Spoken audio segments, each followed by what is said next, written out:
ഇന്നൊരു 11 മണിയൊക്കെ ആയപ്പോൾ നമുക്ക് അംഗനവാടിയിൽ വരെ പോകേണ്ട ആവശ്യം ഉണ്ടായിരുന്നു കേട്ടോ. കാര്യം പൊന്നപ്പൻ ഇന്ന് വൈറ്റമിൻ്റെ മരുന്ന് കൊടുക്കണം എന്ന് പറഞ്ഞിട്ടുണ്ടായിരുന്നപ്പോൾ അങ്ങനെ ഞാനും പൊന്നപ്പനും കൂടെ നേരെ രാവിലെ അംഗനവാടിയിലോട്ട് അങ്ങ് ഇറങ്ങി കേട്ടോ.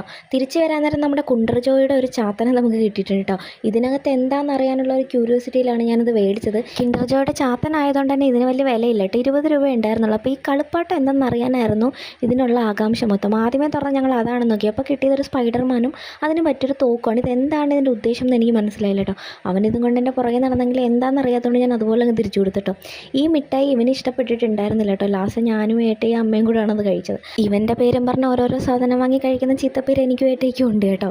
അങ്ങനെ തന്നെ രാത്രിയായപ്പോൾ ഇപ്പിയും മാഗിയും ഒരുമിച്ചുണ്ടായിരുന്നു. കാര്യം അമ്മ വീട്ടിൽ വന്നപ്പോൾ മേടിച്ചുകൊണ്ട് വന്നതാണ് കേട്ടോ. ആൾ കൂടുതലായതുകൊണ്ട് ഇത് രണ്ടും കൂടെ ഒരുമിച്ചുണ്ടാക്കി കുളമായല്ലോ എന്ന് വിചാരിച്ച് രണ്ടിൻ്റെ നൂഡിൽസ് മാത്രം എടുത്തിട്ട് ഇപ്പിയുടെ മസാലയാണ് ഞാൻ ഇട്ടത് കേട്ടോ. അതുകൊണ്ട് തന്നെ 3 എണ്ണത്തിന് 2 മസാല ആയതുകൊണ്ട് വലിയ കുത്തലൊന്നും ഉണ്ടായിരുന്നില്ല. പൊതുവേ വീട്ടിൽ ഞങ്ങൾക്ക് എല്ലാവർക്കും ഇപ്പി തന്നെയാണ് ഇഷ്ടം കേട്ടോ. മാഗി അങ്ങനെ ഞങ്ങൾ മേടിക്കാറില്ല. തിന്നാനുള്ള ആക്രാന്തത്തിൽ പൊള്ളുന്നത് പോലെ നോക്കുന്ന ഞാൻ സാധനം എടുത്തങ്ങ് വായിലിട്ട് കേട്ടോ. ഇത് ശരിക്കും ചൂടോടെ കഴിക്കാനാണ് കേട്ടോ ഏറ്റവും നല്ലത്. തണുത്ത് കഴിഞ്ഞാൽ പിന്നെ ഒരു വകയ്ക്ക് കൊള്ളത്തില്ല. ഇതുപോലെ വലിച്ച് കഴിക്കുമ്പോൾ മൊത്തത്തിൽ വായി കിട്ടാൻ ഭയങ്കര പാടാണല്ലേ. എന്തായാലും ഭാഗ്യത്തിന് ഇപ്രാവശ്യം എനിക്കത് കിട്ടി കേട്ടോ. സാധാരണ ഇത് എവിടെയെങ്കിലും ഉടക്കി നിൽക്കാറാണ് പതിവ് കേട്ടോ. അങ്ങനെ മിഷൻ സക്സസ്. പൊന്നപ്പൻ ഈ സാധനം ഞാൻ കൊടുക്കാറില്ലായിരുന്നു കേട്ടോ. പക്ഷേ ഇത് ഇവൻ പുറകെ നടന്ന് ചോദിച്ചുകൊണ്ട് ഓരോരോ വള്ളി കൊടുത്ത് ഞാൻ ഇവനെ പറ്റിച്ചു കേട്ടോ. വലിയവരും ഈ സാധനം സ്ഥിരമാക്കാത്തതാണ് നല്ലത് കേട്ടോ.